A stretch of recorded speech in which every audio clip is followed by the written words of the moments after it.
हर हर महादेव। तो सभी लोग जल्दी से आ जाएंगे।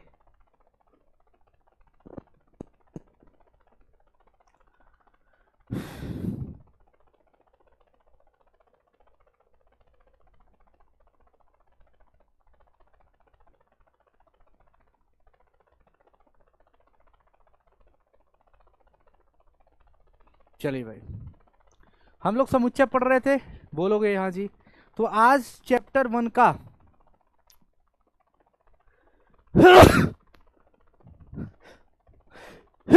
सॉरी अरे यार, सॉरी।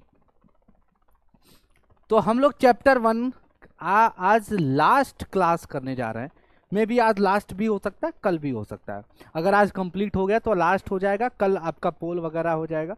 नहीं तो आज नहीं हो पाया तो कल बता करके आपका पोल हो जाएगा, ठीक है जी। तो समुच्चय हम पढ़ रहे थे, सेट्स पढ़ रहे थे, ठीक है जी। सेट्स के अंतर्गत हमने अभी तक बहुत सारी चीज़ों का अध्ययन कर लिया है ना। कुछ ऐसी चीज़ नहीं है जो हमने नहीं पढ़ा है, सब कुछ प्रॉपर एक एक करके हम लोगों ने सब कुछ हल कर लिया है, सब कुछ पढ़ लिया। समुच्चय, अगर हम बात करें तो समुच्चय, समुच्चय यानी सेट्स की बात कर ले। सेट्स की हमने सेट्स पढ़ लिया है, ठीक है। समुच्चय क्या होता है, समुच्चय को पढ़ लिया है। समुच्चय के प्रकार को पढ़ लिया है। समुच्चय के प्रकार को पढ़ लिया है। समुच्चय के प्रकार को पढ़ लिया है। समुच्चय के प्रकार को पढ़ लिया है, ठीक है। समुच्चय में जितने भी होने वाले प्रकार हैं उनको हमने पढ़ा है, ठीक है। फिर उसके बाद हमने उपसमुच्चय को पढ़ा, उपसमुच्चय को पढ़ा।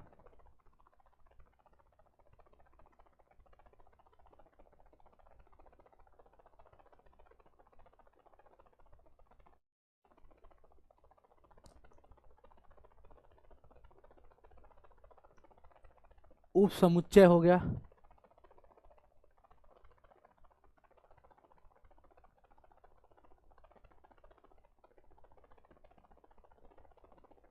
ठीक है। उपसमुच्चय हो गया, समुच्चय के प्रकार हो गया। फिर उसके बाद हमने घात समुच्चय भी पढ़ा था, बोलोगे हाँ जी सर। घात समुच्चय। और फिर उसके बाद हमने ये भी पढ़ा था कि गुरुजी कि समुच्चय के निरूपण।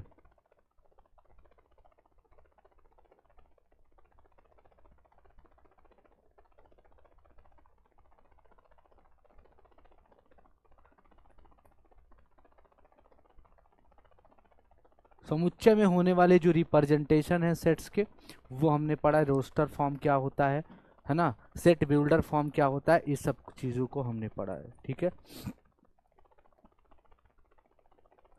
इसके बाद हमने संक्रिया पढ़ा। इसके बाद हमने संक्रिया पढ़ा है, संक्रिया पढ़ा। ऑपरेशन, ऑपरेशंस, ऑपरेशंस पढ़ा, ठीक है। ऑपरेशन के अंतर्गत हमने हमने बहुत सारी चीज़ों को डिस्कस किया। सम्मिलन क्या होता है,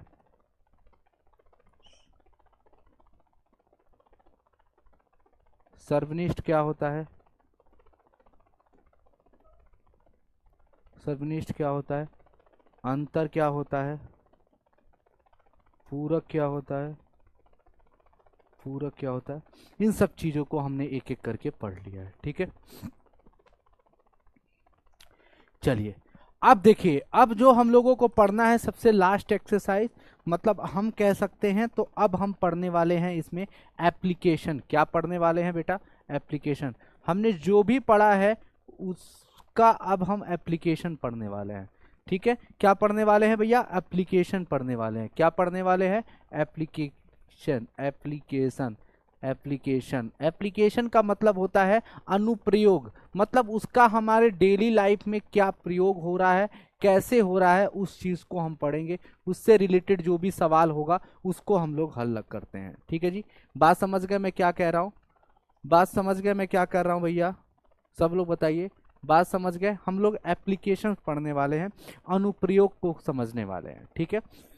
सबसे पहले अब इसमें एक सवाल है, उसी सवाल को समझना पड़ेगा। एक फॉर्मूला है, एक सूत्र है, समझ लीजिए। ये जो सूत्र मैं बता रहा हूं ये कक्षा 11 के अंत तक तुमको यूज होगा, कक्षा 12 में इसका बहुत ज्यादा यूज होने वाला है। तो प्लीज इट्स हम्बल रिक्वेस्ट, सभी लोग इस सूत्र को अच्छे से समझ ले। क्या है सूत्र? कि ए यूनियन बी बराबर होता है फॉर्मूला, ए में जितना भी अवयव का समुच्चय है, अवयव है, समुच्चय में अवयव का ए में जो समुच्चय है उसमें अवयव की संख्या प्लस बी में अवयव की संख्या माइनस ए इंटरसेक्शन बी। ये एक फॉर्मूला होता है जो आप लोगों को याद रखना है, ठीक है। ये एक फॉर्मूला होता है, ये एक सूत्र होता है जिसे आप लोगों को याद रखना है, ठीक है, ठीक है। ए यूनियन बी बराबर ए में समुच्चय, बी में समुच्चय, ए इंटरसेक्शन बी में जो भी अवयव है। ये फॉर्मूला, ये सूत्र आप लोगों को याद रखना है, ठीक है जी। ये सूत्र आप लोगों को याद रखना है। इसी से पूरा का पूरा कंप्लीटली 1.6 आपका कंप्लीट हो जाएगा। इसी सूत्र से लगभग आपके 1.6 पूरी तरह से कंप्लीट होने वाले हैं। 1.6 पूरी तरीके से इसी से कंप्लीट हो जाएगा, ठीक है, ठीक है भाई। 1.6 इसी से आपका कंप्लीट होने वाला है पूरी तरह से। डन है। चलिए अब एक काम करते हैं, पहला सवाल आपके पास है, प्रश्नावली पहला, प्रश्न नंबर पहला, प्रश्नावली 1.6 का, प्रश्नावली 1.6 का पहला सवाल आपके सामने है।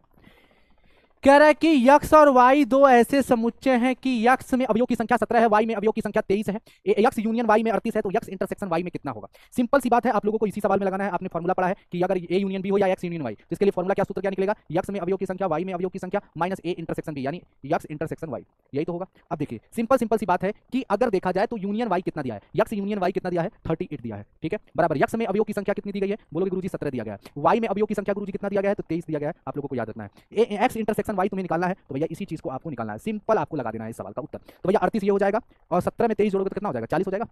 हाँ 7 3 10 2 1 3 4, ठीक है, माइनस यक्स इंटरसेक्शन वाई, ये माइनस वाला इधर आ जाएगा, यक्स इंटरसेक्शन वाई बराबर 40 माइनस 38 हो जाएगा, और इस सवाल का उत्तर जो होगा यक्स इंटरसेक्शन वाई बराबर 2, और यही आपसे पूछ रहा था, तो इस सवाल का उत्तर आपका 2 हो जाएगा, ठीक है, बस स्वाहा खत्म। है ना सिंपल, है ना सिंपल। पहला सवाल आपका कंप्लीट हो गया। इतना आसान सा सवाल है, इतना सवाल आसान है, इतना आसान है। पूरक नहीं पढ़ा है, कौन कह रहा है पूरक नहीं पढ़ा है, मुंह बानर चले आयो, पूरक नहीं पढ़ा है, कौन कह रहा है पूरक नहीं पढ़ा है, जाके देखिए पूरक पढ़ा दिए हैं। चलो भाई, तो हमारा सूत्र क्या है, यक्स यूनियन वाई बराबर x plus y minus x intersection y, ठीक है। चलिए अब दूसरा सवाल हमारे पास है, यक्स और वाई में ऐसे समुच्चय हैं, दो ऐसे समुच्चय। दूसरा सवाल, प्रश्न नंबर दूसरा,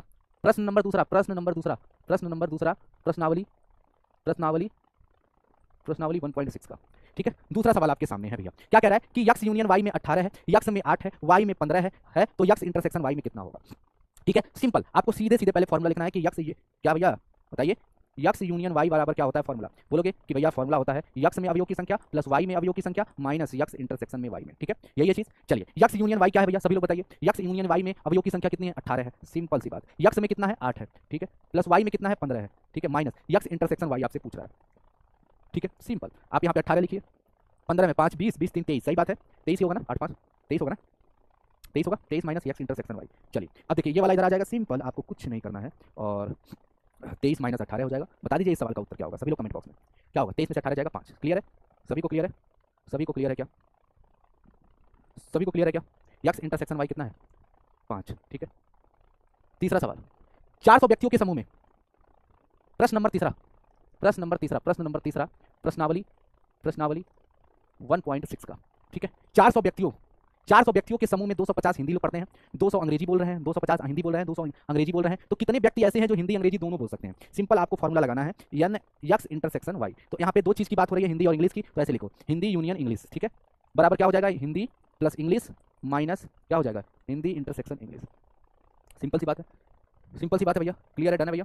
अब यहाँ देखिए, हिंदी इंग्लिश इंग्लिश मतलब हिंदी और इंग्लिश दोनों में, दोनों मतलब पूरा सब कुछ बोलने वालों की संख्या कितनी है? 400, ठीक है। हिंदी मात्र बोलने वालों की संख्या 250 है, इंग्लिश बोलने वालों की संख्या मात्र 200 है। और बोल रहा है कि हिंदी और इंग्लिश दोनों बोलने की संख्या, जो दोनों बोलते हैं, दोनों भाषाएं बोलते हैं, ऐसे व्यक्ति कितने हैं? हिंदी तथा अंग्रेजी दोनों बोल सकते हैं। तो 400 बराबर 250 और 450 हो जाएगा, माइनस हिंदी इंटरसेक्शन इंग्लिश, ठीक है। ये चीज़ इधर आ जाएगा, हिंदी इंटरसेक्शन इंग्लिश बराबर 450 माइनस 400। तो इस सवाल का उत्तर क्या हो जाएगा भैया? इस सवाल का उत्तर क्या हो जाएगा? 50 हो जाएगा इस सवाल का उत्तर। यानी 50 ऐसे व्यक्ति हैं जो हिंदी और इंग्लिश दोनों बोल सकते हैं। कितना आसान सा सवाल है, सब कुछ आपके पास है प्रॉपर एकदम, ठीक है।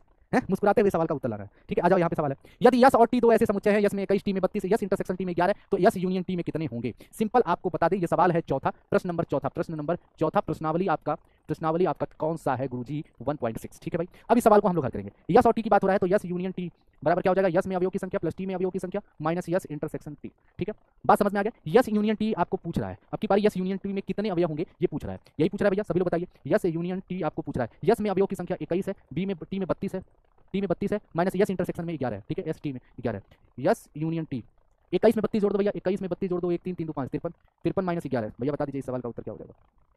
3 में से 1 जाएगा 2, 5 में से 1 जाएगा 4, 42 इस सवाल का सही जवाब हो जाएगा। 3 में से 1 जाएगा 2 और 5 में से 1, ठीक है, और 5 में से 1 जाएगा 4, ठीक है।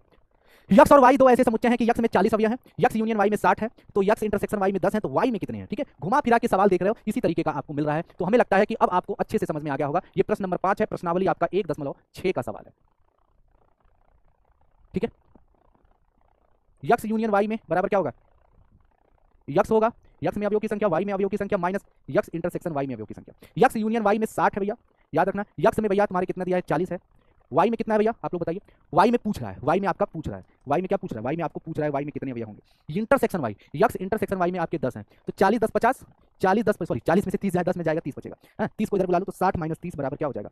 वाई। तो एन ऑफ वाई, वाई में अवयव की संख्या कितनी होगी? 30 होगी, ठीक है। सभी लोग कमेंट बॉक्स में बताओ कितना होगा भैया? 30 हो जाएगा, सही बात है। अरे 40 में से 10 जाएगा 30 बचेगा, 30 उधर चला जाएगा, 60 में से 30 यानी 30, सीधे सीधे सवाल का उत्तर हो जाएगा 5वें का। सब सवाल तो लगवा ही दिया यार, सब सवाल तो लगवाई दे, 2 सवाल और बचा, एक सवाल और लगवा देता हूँ, 7वां 8वां आपका होमवर्क रहेगा, ठीक है। 7वां 8वां आपका होमवर्क रहेगा, सही बात है, सब तो लगवा ही दिया है ना। चलो एक सवाल और समझ लो, इसके बाद 6वां लगवा देता हूँ, 7वां 8वां आपका उत्तर मतलब वो रहेगा, आपका होमवर्क रहेगा। फिर ये चैप्टर खत्म, कल आपका लाइव पोल बन जाएगा, ठीक है। कल आपका एक टेस्ट हो जाएगा छोटा सा, ठीक है, ठीक है। 70 व्यक्तियों के समूह में 37 काफी पीते हैं, काफी 70 लोग का एक टीम है जिसमें 37 लोग काफी पी रहे हैं, काफी। अब 52 लोग चाय पी रहे हैं, और प्रत्येक व्यक्ति दोनों में से कम एक पेय पसंद करता है, तो कितने व्यक्ति ऐसे हैं जो काफी और चाय दोनों पसंद करते हैं? एक बार उत्तर बताइए, देखते हैं कितने लोग बता पाते हैं। एक बार आप लोग उत्तर बताइए, हम देखना चाहते हैं कितने लोग बता पाते हैं।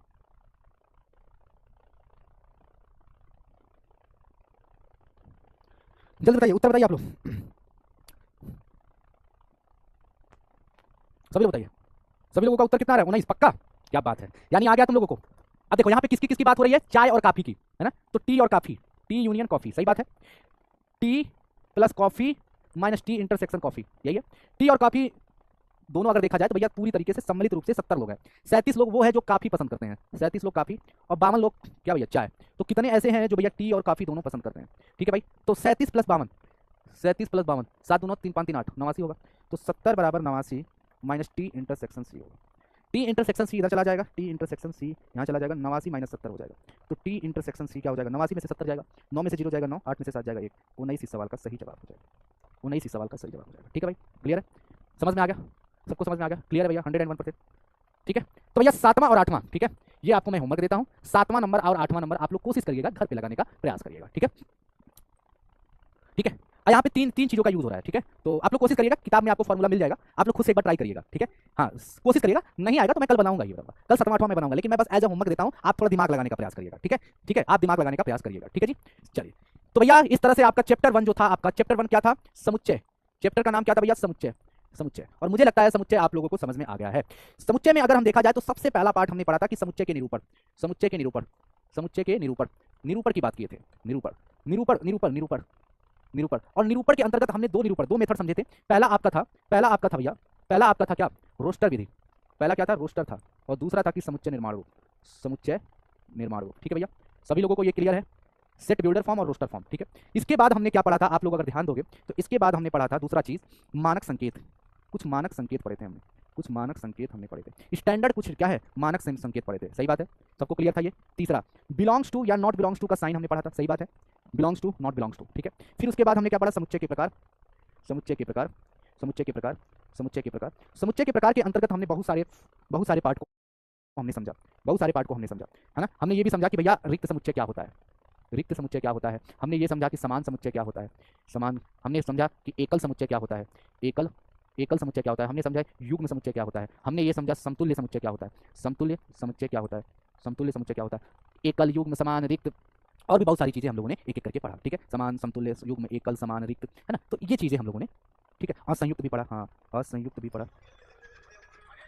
फिर उसके बाद हमने असंयुक्त के बाद क्या क्या पढ़ा था बताइए, असंयुक्त के बाद क्या पढ़ा था, फाइनाइट और इनफाइनाइट, फाइनाइट और इनफाइनाइट, है ना, ये सब पढ़ा था, ठीक है भैया। इसके बाद हम लोगों ने उपसमुच्चय पढ़ा, क्या पढ़ा, इसके बाद हमने उपसमुच्चय पढ़ा, उपसमुच्चय, उपसमुच्चय, समुच्चय पढ़ा, फिर घात समुच्चय पढ़ा, पावर सेट जिसको कहते हैं, घात समुच्चय पढ़ा, फिर उसके बाद घात समुच्चय, उपसमुच्चय, फिर उसके बाद क्या पढ़ा भैया, संक्रियाएं पढ़ी हम लोगों ने, हमने बहुत सारी संक्रियाएं पढ़ी, संक्रियाओं के अंतर्गत हमने पहली संक्रिया सम्मिलन को देखा, सम्मिलन को देखा, सम्मिलन को देखा, सम्मिलन को देखा, सम्मिलन को देखा, सर्वनिष्ठ को देखा, सर्वनिष्ठ को देखा, सर्वनिष्ठ को देखा, सम्मिलन, सर्वनिष्ठ, यूनियन, इंटरसेक्शन, अंतर, अंतर, फिर उसके बाद पूरक, पूरक, ये सब चीज़ें हमने एक एक करके सब कुछ समझ लिया, और लास्ट में हमने आज एक फॉर्मूला देखा, एक सूत्र देखा, ठीक है, और बेन आरेख भी थोड़ा सा समझा हमने, बेन आरेख भी समझा, तो जितना बेन आरेख में समझाया है उतना बढ़िया से पढ़ लेना बस, बेन आरेख में जितना वेन डायग्राम में बताया है, ठीक है, और उसमें कुछ गुणधर्म भी पढ़े थे हम लोगों ने, जैसे डी मॉर्गन सबसे इंपॉर्टेंट है, डी मॉर्गन सबसे इंपॉर्टेंट है, डी मॉर्गन थ्योरम सबसे ज़्यादा इंपॉर्टेंट है, तो ये कुछ जो है ये मैंने अलग से लिखा है बैगनी कलर से, जो सबसे ज़्यादा इंपॉर्टेंट है, वेन आरेख हो गया, डी मॉर्गन थ्योरम हो गया, ठीक है जी,